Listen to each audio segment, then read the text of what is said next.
நிலவட்டமாக என்றவனாக எனது உரையை ஆரம்பம் செய்கிறேன். அன்பிற்கினியவர்களே, இந்த உலகத்தில் நாம் என்ன செய்யணும்? கொஞ்சம் கொஞ்சமாக பொருளை சேர்த்து வைக்கிறோம். கொஞ்சம் கொஞ்சமாக காலங்காலத்திற்கும் நாம் சேர்த்து வைத்திருக்கக்கூடிய பொருள்கள் பல லட்சமாகி விடுகின்றது, பல கோடியாகி விடுகின்றது. இதை பூரா என்ன செய்யணும்? ஒரு இடத்துல போய் ஒரு ஃபைனான்ஸ் கம்பெனியில் போய் முதலீடு பண்ணுறோம். நாம் சேர்த்து வைத்திருக்கக்கூடிய இந்த பல லட்சங்களும் பல கோடிகளும் நமக்கு இன்னும் பல கோடிகளாக திரும்பி வரும் அப்படின்ற ஒரு எண்ணத்தில் நாம் அங்கே என்ன செய்கின்றோம்? கொடுக்கின்றோம். ஃபைனான்ஸ் கம்பெனியில் கொடுக்குறோம். அவன் என்ன செய்யணும்? அதையெல்லாம் எடுத்துக்கொண்டு நமக்கு தண்ணி காட்டி விட்டு சென்று விடுகின்றான் என்றால் அதை நாம் இழந்து விடுகின்றோம். அந்த பொருளை அப்படி இழந்து விட்டோம் என்றால் அந்த நேரத்திலே நம்மளுடைய மனநிலை எப்படி இருக்கும்? மிக வருடங்களாக கொஞ்சம் கொஞ்சமாக சேர்த்து வைத்திருக்கக்கூடிய அந்த பொருட்கள் ஒரு நொடியில் காணாமல் போய்விட்டது. மிகப்பெரிய வருத்தம், மிகப்பெரிய சோகம். அதுபோல ஒரு மனிதர் என்ன செய்கின்றார்? பல மாதங்களாக பல வருடங்களாக ஒரு கட்டடத்தை, ஒரு வீட்டை கட்டுகின்றார், பல அபார்ட்மெண்ட்டை கட்டுகின்றார், பல கோடிகள் செலவில் என்ன செய்கின்றார்? கட்டுகின்றார். கட்டி முடித்து அதனுடைய திறப்பு விழாவின் போது அது என்ன செய்யுது? அப்படியே இடிந்து விடுகின்றது. அனைத்தும் தரைமட்டமாகி விடுகின்றது. கட்டிடத்தினுடைய கட்டுமான பணியினுடைய குறைபாடின் காரணமாக இந்த வீட்டை கட்டியவர் அந்த நேரத்தில் இப்படிப்பட்ட ஒரு சோகத்திலே இருப்பார், இப்படிப்பட்ட ஒரு வருத்தத்திலே இருப்பார். சொல்ல முடியாத சோகம், சொல்ல முடியாத ஒரு வருத்தம். இத்தனை வருட காலங்களாக நாம் சேர்த்து வைத்திருந்த பணத்திலே கட்டிய அந்த வீடு ஒரே நேரத்திலே தரைமட்டமாகிவிட்டது என்றால் அது மிகப்பெரிய இழப்பு. அதுபோல ஒரு மனிதன் பிறந்ததிலிருந்து இஸ்லாத்திலே இருக்கின்றார். இஸ்லாத்தில் இருக்கக்கூடிய அந்த மனிதன் கொஞ்சம் கொஞ்சமாக நன்மைகளை சேர்க்கின்றார். திக்ரின் மூலமாக, ஸலவாத்தின் மூலமாக, தொழுகையின் மூலமாக, நோன்பின் மூலமாக, ஜகாத் ஹஜ்ஜின் மூலமாக, நஃபிலான வணக்கங்களின் மூலமாக, இப்படி 50 ஆண்டு காலங்கள் கொஞ்சம் கொஞ்சமாக தன்னுடைய ஏட்டிலே நன்மையை சேர்த்து வைக்கின்றார். அந்த நன்மை ஒரு நொடியிலே அம்புட்டும் அழிஞ்சு போச்சு. 40-50 ஆண்டு காலம் செய்திருக்கக்கூடிய அந்த நன்மை ஒரு நொடியில் அழிந்து விட்டது என்று சொன்னால் எவ்வளவு பெரிய ஒரு சோகமாக இருக்கும், எவ்வளவு பெரிய வருத்தமாக இருக்கும். ஃபைனான்ஸ் கம்பெனிக்காரன் கொண்டு போன அந்த பணத்திலே ஏற்பட்ட சோதனையை விட ஒரு மனிதன் வீடு கட்டி அந்த வீடு கட்டிய அந்த மனிதன் அந்த வீட்டுக்குள் நுழைகின்ற அந்த திறப்பு விழாவின் போது அந்த வீடு இடிந்து விட்டது என்று சொன்னால் எப்படிப்பட்ட ஒரு வருத்தத்திலே இருப்பானோ, எப்படிப்பட்ட ஒரு இழப்பு, அதை போன்றது ஒரு இழப்பு மட்டுமல்ல, அதை விட மிகப்பெரிய ஒரு இழப்பு இது என்று சொன்னால் இதுதான். நாமெல்லாம் இஸ்லாத்தில் இருக்கின்றோம், முஸ்லிம்களாக இருக்கின்றோம். இந்த இஸ்லாம் என்பது நமக்கு எப்படி கிடைத்தது? நம்மளுடைய பெற்றோர்களின் மூலமாக கிடைத்தது. நம்மளுடைய பெற்றோர்கள் முஸ்லிம்களாக இல்லை என்று சொன்னால் நாம் இன்னொரும் இறை நிராகரிப்பாளர்களாக வாழ்ந்து கொண்டிருப்போம். அல்லாஹ் காப்பாற்றுவானாக. நாம் பெற்றோர்கள் முஸ்லிம்களாக இருந்ததன் காரணமாக இலவசமாக நமக்கு இந்த இஸ்லாம் கிடைத்திருக்கின்றது. இந்த இஸ்லாத்திலே நாம் என்ன செய்கின்றோம்? நாம் தற்போது வாழுகின்ற இந்த வயது வரை கொஞ்சம் கொஞ்சமாக நன்மைகளை சேர்த்திருக்கின்றோம். தொழுகை, நோன்பு, ஜகாத், ஹஜ், இஸ்திக்ஃபார், துஆ, இன்னொரு திக்ர், இதைகளின் மூலமாக சேர்த்து வைத்திருக்கின்றோம் கொஞ்சம் கொஞ்சமாக. ஆனால் இப்படி சேர்த்து வைத்திருக்கக்கூடிய இந்த அமல்கள் சில காரியங்களை நாம் செய்வதன் மூலமாக அடியோடு அழிந்துவிடும். அப்படிப்பட்ட செயல்கள் என்ன என்பதை பற்றித்தான் நாம் இன்றைய ஹுத்பாவிலே காண இருக்கின்றோம். அதாவது ஒரு மனிதன் ஒரு சில செயல்களின் மூலமாக இஸ்லாத்தை விட்டே சென்று விடுவார். இந்த மனிதர்களுக்கு தெரிவது கிடையாது.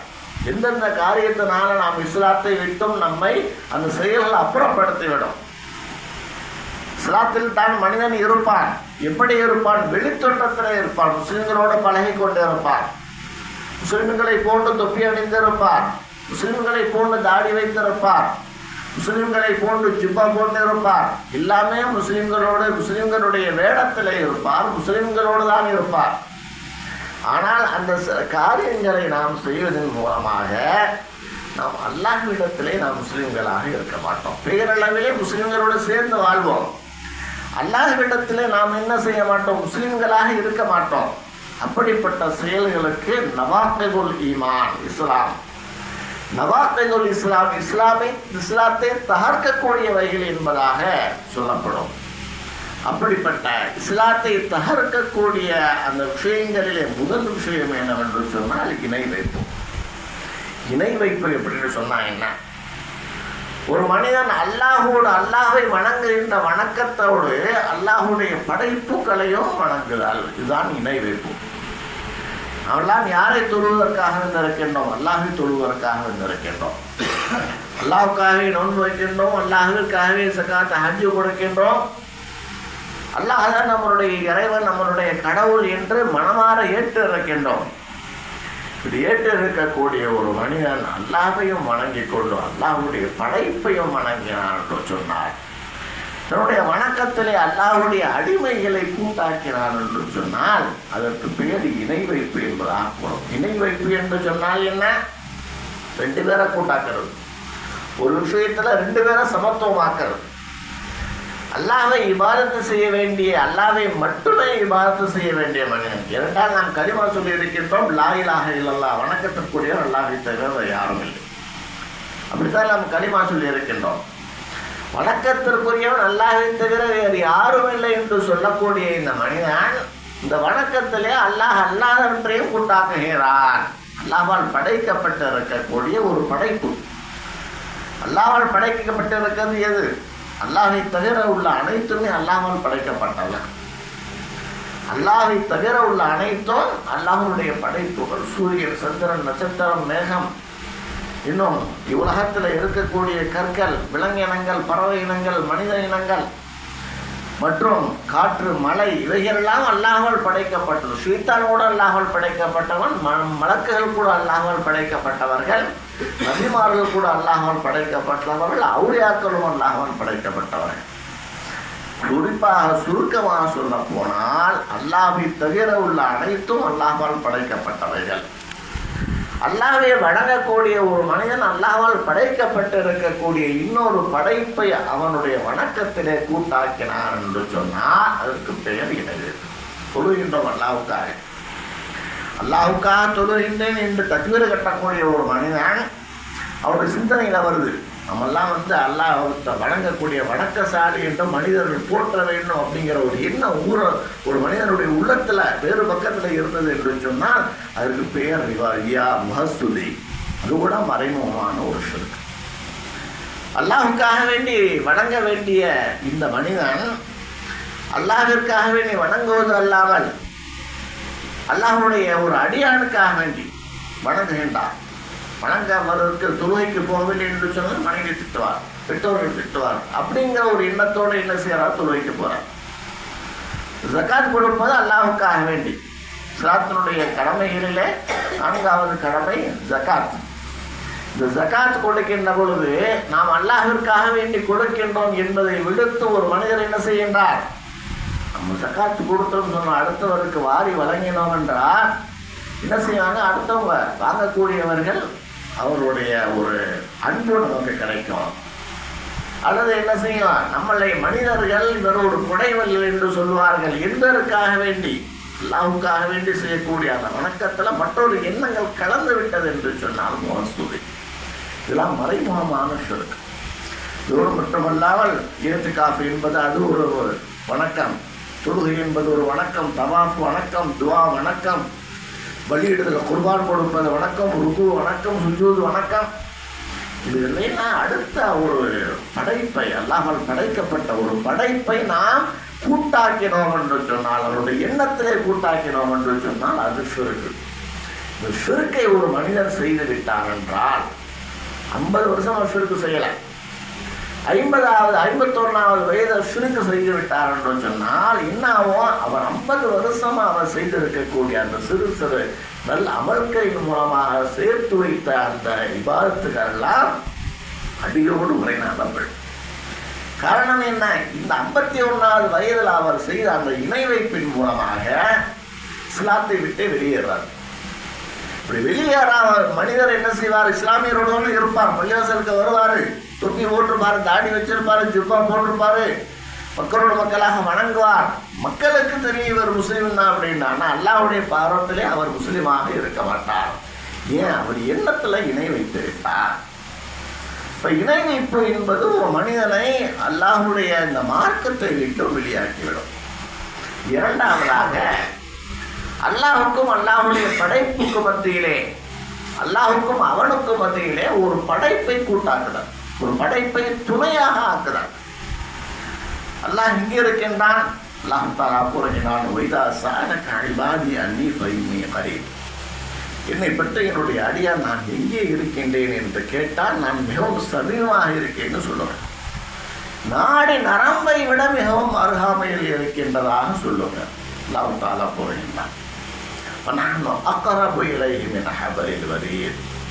நாடி நரம்பை விட அவனுக்கு நாம் சமீபமாக இருக்கின்றோம். அல்லாஹ்விடத்திலே கேட்கப்படக்கூடிய கேள்விகளுக்கு அவன் பதிலளிக்கின்றான். சிறிய விஷயமானாலும் சரி, பெரிய விஷயமாக இருந்தாலும் சரி, என்னுடைய தேவைகளை அவனிடத்தில் தான் கேட்க வேண்டும். செருப்புடைய வார அறந்து விட்டால் என்ன செய்யுங்க? அல்லாட்ட கேளுங்கன்னு சொல்லப்படும். வரலாவுடைய சொல்லவும் சொன்னான். இப்படி நாம் எது வேண்டாலும் அல்லாஹ்விடத்தில் கேட்க வேண்டும். அல்லாஹ் நம்மோடு இருக்கின்றான், நமக்கு நம்மை விட நமக்கு அருகாமையில் இருக்கின்றான், நம்மளுடைய எண்ணத்தை அறியக்கூடியவராக இருக்கின்றான். அப்படிப்பட்ட அல்லாஹ்விடத்தில் தான் நாம் எதையும் நேரடியாக கேட்க வேண்டும். ஆனால் ஒரு ஆள் என்ன செய்யறாரு? அல்லாஹ் எங்கேயோ இருக்க, அரசுல இருக்கிறான் அப்படின்னு நினைச்சுக்கிட்டு என்ன செய்யறாரு? அவனிடத்துல கேட்பதற்கு துணையாக ஒரு அடியானை அல்லாஹ்வுடைய படைப்பை ஆக்குகின்றார். சில பேர் போறாங்க தர்காவுக்கு. ஏங்க அங்க போறீங்க? அங்க போய் எங்க துவா கேட்கறீங்க கேட்டா அவங்க துவா செய்வாங்க நமக்காக. அவன் இங்க இருக்க நேரடியாக அல்லாஹ் நெருங்க முடியாது. அவங்க என்ன செய்வாங்க? நமக்காக நீ துவா செய்வாங்க. அல்லாஹ் என்ன சொல்றான்? என்னுடைய அடியான் என்னை பற்றி கேட்டால் மிகவும் சமயமாக இருக்கேன்னு சொல்லுங்க.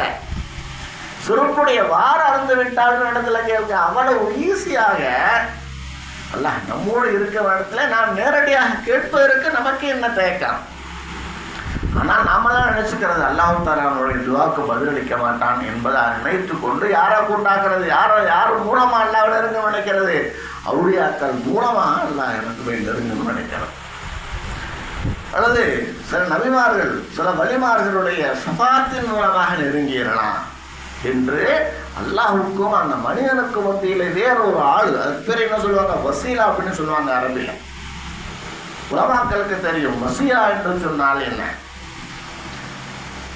மக்கா காபிர்கள் சில சிலைகளும் வணங்கிட்டு வந்தாங்க.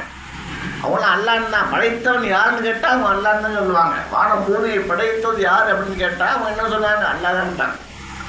உங்களை படைத்தது யாருன்னா எங்களை படைத்தது அல்லாதான்னு சொல்லுவாங்க. அப்படியே அந்த சிலைகளை வணங்குறீங்க அப்படின்னு கேட்டால் அவங்க சொல்லுவாங்க, மா நகபுதுகும் இல்லாது யுகரி பூனா இலல்லாஹி சுல்ஃபா. அவங்கள ஏன் வணங்குறோம்னு சொன்னால் அவர்கள் அல்லாவை எங்களுக்கு நெருக்கமாக்கி வைப்பார். எங்கேயோ இருக்கக்கூடிய அல்லாவை பக்கத்தில் கொண்டாந்து விடுவாங்க. அப்படிங்கிறதுக்காக வேண்டி அவர்கள் நாங்கள் வணங்குறோம் அப்படிமா. ஆக இது இவ்வாறு ஒரு மனிதன் அல்லாஹ்வுக்கும் அவனுக்கும் மத்தியிலே ஒரு சில படைப்பை துணையாக ஆக்கினான் என்று சொன்னால் அவர் இஸ்லாத்தை விட்டு வெளியேறி விடுகின்றார். ஏன்? காரணம் அவருடைய எண்ணம் சரியில்லை. படைத்தவனுக்கும் நம்ம அல்லாஹ் தான் நம்மை படைத்திருக்கின்றான், நம்மளுடைய எண்ண ஓட்டங்களை அறிகின்றான். இப்படி இருக்கும்போது அவனிடத்துல எதை கேட்பது, எதையும் கேட்பதற்கு நாம் ஏன் இன்னொரு வரை கூட்டாளியாகும் என்ற அந்த ஒரு காரணத்திற்காக வேண்டி யார் பிற ஒரு அல்லாஹ்வுடைய படைப்பை வசீலாவாக ஆக்குகின்றாரோ அவர் இஸ்லாத்தை விட்டு வெளியேறி விடுகின்றார். அப்படி செய்யக்கூடியவர் இஸ்லாத்தை விட்டும் அப்பாற்பட்டு விடுகின்றார். அப்படி செய்யக்கூடியவர் எது போன்று நான் முன்னே சொல்லி காண்பித்தேன் அல்லவா? ஒரு நொடியிலே நமது நல்லறங்கள் அழிந்து விட்டது என்று சொன்னால் எவ்வளவு கை செய்தோம். இஸ்லாத்தை விட்டு வெளியேறிவிட்டார் என்று சொன்னால் அவருடைய நல்லறங்கள் அனைத்தும் அழிந்து விடுகின்றது. அதுபோல மூன்றாவதாக இணை வைப்பவருடைய செயலை ஆமோதிப்பது, இணை வைக்கக்கூடிய செயலுக்கு நியாயம் கற்பிப்பது. அது அவருடைய செயல்ல என்ன செய்யறது? சந்தேகம் கொள்ளும். ஒருவரை என்ன செய்ய, நாம் இணை வைக்கல, நாம் இணை வைத்தாலும் இஸ்லாத்தை விட்டு வெளியேறி விடுவோம். அதுவும் ஒன்று. இணை வைப்பவருடைய செயலை ஆமோதிக்கின்றார் ஒரு மனிதர். அல்லாஹ் அல்லாமல் என்ன செய்கிறார்? ஒரு முஸ்லிமும் அல்லாவையும் தொழுதுக்கிறார். தொழுது கொண்டு மாட்டு மதத்தினுடைய ஆலயங்களுக்கு செல்கின்றார். எத்தனையோ பேர் இருக்கிறாங்க, 50 பகுதியிலே இருக்கிறாங்க, பார்க்குறோம். இங்கே வந்துக்கிறாங்க, அங்கே போய் என்ன செய்கிறாங்க? பூஜையில கலந்துக்கிறாங்க. சிலர்கள் என்ன செய்கிறாங்க? அவர்கள் செய்யக்கூடிய அந்த பூஜை புனஸ்காரங்கள் செய்கின்ற பொழுது அதை செலுத்தி எடுத்து என்ன செய்கின்றார்கள்? வலைத்தளங்களே பகிர்ந்து விடுகின்றார்கள். அவர்கள் முஸ்லிம்களாகத்தான் இருக்கின்றார்கள். அவர்கள் செய்யல, ஆனால் செய்வதை நியாயப்படுத்துகின்றார்கள். நாங்கள் செய்யவில்லை என்று சொன்னாலும் அவங்க செய்யறது கரெக்டு தான், அவங்க மதத்தில் அவங்க செய்வாங்க, நம்ம ஏன் தடுப்பானே என்கின்ற ரீதியிலே இணை வைப்பவருடைய செயலை ஆமோதித்தோம் என்றால், அல்லது அவர்களுடைய ஆலயங்கள் விழாக்கள் நடப்பதை போன்று நடக்கின்ற பொழுது அந்த விழாக்களை பங்கு கொண்டோம் என்றால், இப்படிப்பட்டவர் என்ன செய்கின்றார்? இஸ்லாத்தை விட்டு வெளியேறி விடுகின்றார். காரணம் என்ன? அவருடைய சிந்தனை சரியில்லை. அல்லாஹ் ஒருவன், அல்லாஹ்வை தவிர மற்ற கடவுளை போலி கடவுளை வணங்குகின்றவர்கள் எல்லாம் நரகத்திற்குரியவர்கள். அதான் இஸ்லாம் சொல்லுகின்றது. அவர்களை நல்வழிப்படுத்துவது நம்மின் மீது கடமை, முஸ்லிம்கள் மீது கடமை. அப்படி நேர்வழிப்படுத்துவதை விட்டுவிட்டு அவர்களோடு சேர்ந்து நாமும் அவருடைய செயலை ஆமோதித்து அவருடைய சடங்குகளிலே பங்கு கொண்டோம் என்று சொன்னால் அல்லாஹ் தஆலா என்ன செய்ய மாட்டான்? இதை அங்கீகரிக்க மாட்டான். இப்போ இணை வைக்கக்கூடிய ஒரு மனிதனுடைய செயலை ஆமோதித்தாலும் சரி, அதற்கு நியாயம் கற்பித்தாலும் சரி, அது சந்தேகத்தில் இருக்கிறார். அவங்க அப்படி செய்யறாங்கன்னு சொன்னால் அது கூட ஒரு வேலை என்ன செய்யலாம், கரெக்டாக கூட இருக்கலாம். கரெக்டாக இல்லாமல் அவங்க செய்ய மாட்டாங்க. பிற கடவுள்களை, அவர்கள் போலி கடவுள்களை அல்லாஹ்வுடைய படைப்பை வணங்குகின்றார்கள் என்று சொன்னால் அவர்கள் அவர்களுடைய சூழ்நிலை வணங்குறாங்க. அப்படி சந்தேகப்பட்டாலே என்ன செய்யலாம்? அவன் மனிதன், ஒரு முஸ்லிம் இஸ்லாத்தை விட்டு வெளியேறி விடுகின்றார். இப்படி வெளியேறிவிட்டார் என்றால் அவர் இத்தனை ஆண்டு காலமாக செய்திருக்கக்கூடிய அந்த நல்லறங்கள் அனைத்தும் என்ன செய்துவிடும்? அழிந்துவிடும். அடுத்தபடியாக நபி ஸல்லல்லாஹு அலைஹி வஸல்லம் அவருடைய வழிமுறை அல்லாத வேறு ஒரு வழிமுறையை சரியென்ற ஒரு மனிதன் நம்புகின்றார். அல்லாஹ்வுடைய தூதர் செய்த வழிமுறைக்கு பேர் என்ன சொல்லப்படும்? சுன்னத். ஸல்லல்லாஹு அலைஹி வஸல்லம் அவருடைய வழிமுறை என்று சொல்லப்படும். இந்த வழிமுறையை நாம் பின்பற்றுவது நம்ம மீது கடமை, சுன்னத். அந்த வழிமுறையை அல்லாத வேறொரு வழிமுறையை என்ன செய்கின்றார்? சரி என்றுதான் நம்புகின்றார். உதாரணத்திற்கு பார்ப்போம். இறை நிராகரிப்பாளர்கள் எத்தனையோ விதமான செயல்களை செய்கின்றார்கள். காபிர்கள், இறை நிராகரிப்பாளர்கள், அவருடைய மதத்தில் இத்தனை விதமான சடங்குகள், சம்பிரதாயங்கள் இருக்கின்றது. அந்த சம்பிரதாயங்களை இவர் என்ன செய்கின்றார்? தன்னுடைய மார்க்கமாக கொண்டு வந்து செய்கின்றார் என்றால் அவர் என்ன செய்வார்? இஸ்லாத்தை விட்டு வெளியேறி விடுகின்றார். உதாரணமாக ஒரு ஆண்டில் பார்க்கணும், பிறந்த நாள் கொண்டாடுவது இது அவருடைய கலாச்சாரம் கிடையாது, மாட்டு மதத்தினுடைய கலாச்சாரம். அந்த கலாச்சாரத்தை இவர் செய்கின்றார். அல்லது அதுபோல திருமணத்திலே எத்தனை விதமான மாட்டு மத கலாச்சாரங்கள் இணைந்திருக்கின்றது. மருதாணி வைக்கிறது, திருமணத்திற்கு பிறகு கர்ப்பம் தரித்து விட்டார் என்று சொன்னால் அந்த பெண்ணுக்கு வளைகாப்பு போடுவது, திருமணத்திற்கு பந்தக்கால் நடுறது, சீமந்தம் சடங்குகள் செய்வது, இதெல்லாம் இஸ்லாத்துடைய கடமை, இஸ்லாத்தினுடைய செயலா என்று சொன்னால் நிச்சயமாக கிடையாது. இஸ்லாத்திற்கும் அதற்கும் சம்பந்தம் இல்லை. இதெல்லாம் இங்க உள்ள கலாச்சாரம். கிறிஸ்தவர்கள் அமெரிக்கா, லண்டன் போன்ற அந்த நாட்டில் வாழக்கூடிய கிறிஸ்தவர்கள் கொண்டு வந்த கலாச்சாரம் தான் அது. அந்த கலாச்சாரம் சன்னஞ்சன்னமாக என்ன செய்து நம்மகிட்ட ஓடிடுது, முஸ்லீம்கள்கிட்ட ஓடி விடுவிச்சு. பிறந்த நாள் கொண்டாடுகின்றார்கள், வளைகாப்பு செய்கின்றார்கள், பந்தக்கால் அடைகின்றார்கள், மருதாணி ஃபங்க்ஷன் என்று ஒன்று வைக்கின்றார்கள். அதுபோல பூ வைக்கிறது அப்படின்னு ஒரு ஃபங்க்ஷனை கொண்டாடுறாங்க. குழந்தை பிறந்து விட்டது என்று சொன்னால் அதற்கு பல்வேறு விதமான சடங்குகள், சம்பிரதாயங்கள், இப்படி பல விஷயங்களை பார்த்தோம் என்று சொன்னால் மாற்று மத கலாச்சாரத்திலே உள்ளே கொண்டு வந்து விடுகின்றார்கள். மாற்று மத கலாச்சாரம் உள்ள வந்திருக்குன்னு சொன்னால் அங்கே சுண்ணத்து என்பது ஈடுபட்டு போய்விடுகின்றது. சுண்ணத்து செய்வதற்கு வழி இல்லை. அதெல்லாம் பிதத்துகள் மார்க்கத்தில் புதிதாக உருவாக்கப்பட்டவை. இதை பற்றி ஸல்லல்லாஹு அலைஹி வஸல்லம் அவர்கள் என்ன கூறியிருக்கின்றார்கள்? பிரமத கலாச்சாரத்தை பின்பற்றக்கூடியவர்கள் எப்படிப்பட்டவர்கள்? ஸல்லல்லாஹு அலைஹி வஸல்லம் அவர்கள் கூறினார்கள், மன் தஷப்பஹ பிகௌமின் ஃபஹுவ மின்ஹும். யார் பிற மதத்தினுடைய கலாச்சாரங்களை தன்னுடைய கலாச்சாரமாக ஏற்று செய்கின்றார்களோ அவர்கள் அந்த மதத்தை சார்ந்தவர்கள். வேறு மதத்திலே, இஸ்லாம் அல்லாத வேறு மதத்திலே, அது புத்த மதத்திலே உள்ளவர்களாக இருக்கட்டும், கிறிஸ்தவ மதத்திலே உள்ளவர்களாக இருக்கட்டும், இந்து மதத்திலே உள்ளவர்களாக இருக்கட்டும், அது உலகத்தில் என்னென்ன மதங்கள் இருக்கின்றோ அந்த மதத்திலே உள்ளவர்களாக இருக்கட்டும், அவர்கள் செய்கின்ற செயலை இஸ்லாமியர்கள் செய்தார் என்று சொன்னால் அவங்க என்ன செய்யறாங்க? இஸ்லாத்தை விட்டு போயிடுறாங்க. இவ்வளவு இஸ்லாத்தை விட்டு வெளியேறிவிட்டார் என்று சொன்னால் என்ன நடக்கும்? நாம் இத்தனை ஆண்டு காலமாக நாம் செய்து வந்திருக்கக்கூடிய சிறு சிறு நல்லறங்க, நாம் கொஞ்சம் கொஞ்சமாக சேர்த்து வைத்திருக்கக்கூடிய அமல்கள் தான் ஒரு நொடியிலே, ஒரு வினாடியிலே என்ன செய்ய அனைத்தும் அளித்தவர் என்று சொன்னால் அல்லாஹ் தஆலா தனது திருமறையிலே குறிப்பிட்டு காட்டவில்லை. யார் இஸ்லாத்தை விட்டு வெளியே சென்று விட்டார்களோ அவர்களுடைய அமல்கள் அனைத்தும் அளிக்கப்பட்டு விடுகின்றது. நம்மளுடைய கணக்கிலே நம்மளுடைய செயல்கள் அனைத்தும் பதியப்படுகின்றது. நல்லது செஞ்சோம்னு சொன்னால் ஒரு மலாக்க உட்கார்ந்து என்ன செய்யறாங்க? எழுதிக்கிட்டு இருக்காங்க நமது ஏட்டில். தீயது செய்தோம் என்று சொன்னால் அதுவும் பதியப்படுகின்றது. ஆனால் நன்மைகள் செய்த நன்மைகள் அனைத்தும் இவ்வளவு காலம் செஞ்சோமோ இல்லையா, பிறந்ததிலிருந்து நாம் 40-50 ஆண்டு காலம் வரை நாம் செய்திருக்கக்கூடிய அந்த நல்லறங்கள் வீட்டில் பதிவு செய்யப்பட்டிருக்கு. அந்த பதிவு செய்யப்பட்ட அனைத்தும் அழிந்து விட்டது என்றால் இப்படி இருக்கும். காரணமாக நாம் ஒரு 5-6 ஆண்டு காலமாக ஒரு செல்போனை வச்சிருக்கிறோம். எத்தனையோ நபர்களுடைய நம்பர்கள்லாம் அதில் இருக்கும், கான்டாக்ட் நம்பர்கள்லாம் இருக்கும், மெசேஜ் இருக்கும், இமெயிலில் வந்த மெயில்கள்லாம் இருக்கும், எத்தனையோ புகைப்படங்களை உள்ள வச்சுருப்போம். திடீர்னு காணாமல் போச்சு. எவ்வளோ இழப்பு நமக்கு! இது சாதாரண இழப்பு தான். எத்தனையோ மனிதர்களுடைய அந்த எண்கள் காணாமல் போச்சு, டேட்டாக்கள் அழிஞ்சு போச்சு, தெரியாமல் போச்சு. இது ஒரு இழப்புன்னு சொன்னால் இந்த இழப்பையும் நம்மளால் தாங்க முடிகின்றதா என்றால் நிச்சயமாக தாங்க முடியாது. முக்கியமான ஆளுடைய செல்ஃபோன்லாம் நம்பர்லாம் இருந்துச்சு, இத்தனை விதமான குறிப்புகள்லாம் வச்சுருந்தேன், முக்கியமான இமெயிலாம் இருந்துச்சு, அமௌண்ட் அழிஞ்சு போச்சு. வருத்தப்படுறோமா இல்லையா?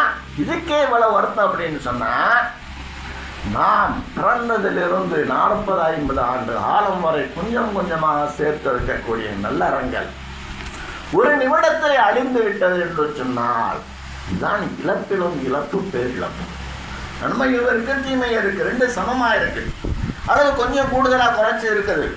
ஆனால் இதில் வந்து நன்மை அமௌண்ட் அழிஞ்சு வச்சு, தீமையை மட்டும் மனவோட புரிஞ்சிருக்கு. மனிதனுடைய நிலைமை என்ன ஆகும்? உலகத்திலும் அந்த மனிதனுடைய வாழ்க்கை சரியாக இருக்காது, மறு உலகத்தினுடைய வாழ்க்கையும் நரக வாழ்க்கையாக ஆகிவிடும். அதுதான் இஸ்லாத்தை விட்டு ஒரு மனிதனை வெளியேற்றக்கூடிய காரியங்களை நாம் செய்தோம் என்று சொன்னால் இதுதான் நிகழும். நம்முடைய நல்லறங்கள் அனைத்தும் அழிந்துவிடும். அதுபோல நபி ஸல்லல்லாஹு அலைஹி வஸல்லம் அவருடைய நடைமுறையிலே கோபம் அடைவது, அதை செய்தாலும் சரியே. நபி ஸல்லல்லாஹு அலைஹி வஸல்லம் அவருடைய நடைமுறை எத்தனையோ இருக்கின்றது. சுன்னத்தானவைகள், சுன்னத்துகள் எல்லாம் இருக்கின்றது. தாடி வைக்கிறது ஒரு சுன்னத்து, தொப்பி போடுறது ஒரு சுன்னத்து, ஹத்தனா செய்வது ஒரு சுன்னத்து. அதுபோல சிறிய சுன்னத்துகளும் இருக்கின்றது, பெரிய சுன்னத்துகளும் இருக்கின்றது. இந்த சுன்னத்தை ஒரு மனிதர் செய்கிறார், தாடி வச்சிருக்கிறாரு, தாடி வச்சுனாலும் என்ன செய்கிறாரா, அவருக்கு மனசுக்குள்ள ஒரு வருத்தம் இருக்குது. என்ன வருத்தம்? இந்த தாடி வச்சிருக்கிறதுனால நமக்கு வந்து பல துன்பங்கள் இருக்குது. சில இடங்களில் போனால் காதுகள் வேலை கொடுக்க மாட்டாங்க. இப்போ நிறைய பேருக்கு அந்த மாதிரி வேலை கொடுக்க மாட்டாங்க. ஏன் தாடியை வந்து நீங்கள் மலித்தால் தான் இங்கே வேலை சொல்லக்கூடிய கம்பெனியெல்லாம் இருக்குது. தொப்பி போட்டுருந்தோம்னு சொன்னால் என்ன சொல்லுவாங்க, தொப்பி எங்கே போட்டுக்கிட்டீங்க, தொப்பி இல்லாமல் வாங்குங்க அப்படிம்பாங்க. அது எல்லாரும் கிடையாது, ஒரு சில இடங்களில் அந்த மாதிரி சில முஸ்லீம்களுக்கு நிலைமை ஏற்பட்டு இருக்கின்றது. இந்த சுண்ணத்தை ஒரு மனிதர் செய்கின்றார், ஆனால் அந்த சுண்ணத்தை செய்வதில் அவருக்கு ஒரு வருத்தம் இருக்குது. இந்த சுண்ணத்தை நம்ம இல்லாமல் இருந்தது சொன்னால் நிறைய மனிதர்கள் என்ன செய்வாங்க, சுன்னத்தை செய்வதிலே விடாப்படியாக இருப்பார்கள். அவர்கள் ஈமானிலே முழுமை அடைந்தவர்கள். தாடி இல்லாமல் உங்களுக்கு வேலை இல்லைன்னாக்கா உங்கள் வேலை ஆச்சு நீ ஆச்சு போய் அப்படின்றாங்க. தொப்பி எடுத்து வந்தால் தான் உங்களுக்கு வேலை அப்படின்னாக்கா உன் வேலை தேவையில்லை, எனக்கு தொப்பி தான் முக்கியம் அப்படின்பாங்க. தொப்பி என்பது ஒரு இஸ்லாமியருடைய நடைமுறை அவ்வளவுதான். ஆனால் அதையும் கூட ஒரு என்ன செய்யுது, ஒரு சுன்னத்தை போன்று பாவிப்பவர்கள், அதை அணிந்து கொள்ளக்கூடியவர்கள் நம்ம இடத்துல இருக்கின்றார்கள். அது வரவேற்கத்தக்கது தான். அதுபோல இஸ்லாத்திலே ஒரு மனிதர் ஒரு சுன்னத்தை செய்கின்றார், அந்த சுன்னத்தை கோபமடைந்த நிலையை செய்கின்றார் அப்படின்னு சொன்னால் அவரும் கூட என்ன செய்ய ஸல்லல்லாஹு அலைஹி வஸல்லம் சுன்னத்தை ஏற்காததன் காரணமாக இஸ்லாத்தை விட்டு வெளியேறி விடுகின்றார். அவருடைய நல்லறங்கள் எல்லாம் என்ன செய்கின்றது, அழிந்து விடுகின்றது. அல்லாஹ் தஆலா குர்ஆனில் சொல்லி காட்டுறான், வல்லதீன கஃபரு ஃபதஅஸல்லாஹு அலல்லாஹும். இன்னும் வேதத்தை நிராகரிக்கின்றார்களே அத்தகையோர் அவர்களுக்கு கேடுதானவருடைய செயல்கள் அல்லாஹ்வாகிய அவன் அழித்து விடுகின்றான். அவருடைய செயல் அழிந்து விடுகின்றது. ஏன்? அல்லாஹ் இறக்கிய இந்த வேதத்திலே அவர்கள் கோபம் கொண்டு விட்டதன் காரணமாக. அப்படியா பார்த்தோம் என்று சொன்னால், இஸ்லாத்தை அழித்தொழிக்கக்கூடிய, இஸ்லாத்தை விட்டும் நம்மை அப்பாற்படுத்தக்கூடிய செயல்களை நாம் எந்த நேரத்திலும் செய்துவிடக்கூடாது. நமக்கு உலகத்திலே எது இல்லாமல் போனாலும் சரி, இஸ்லாம் நம்மிடத்திலே இருந்தது என்று சொன்னால் அதுதான் நம்மளுடைய பலம். உலகத்திலும் மறுலகத்தினுடைய வெற்றிக்குண்டான ஒரு தாரக மந்திரம் அல்லாஹ்வுடைய மார்க்கம் தான் நம்ம இடத்துல இருக்கக்கூடியது. அது மட்டுமல்ல, அதற்கு நேர்மாறாக உலகத்தில் எல்லாமே இருக்கு. ஒரு மனிதத்தில் இஸ்லாம் மட்டும் இல்லை என்று சொன்னால் அவரை போன்ற நஷ்டவாதி உலகத்தில் யாருமே கிடையாது. ஆக எந்த ஒரு சூழ்நிலையாக இருந்தாலும் சரி, இஸ்லாத்தை விட்டு நம்மை தகர்க்கக்கூடிய காரியங்களை நாம் நமது வாழ்விலை செய்துவிடக்கூடாது என்பதை ஒரு செய்தியாக சொல்லி எனது முதல் உரையை நிறைவு செய்கின்றேன். வாஹு தாழ்வானா அல்ஹம்துலில்லாஹி ரப்பில் ஆலமீன்.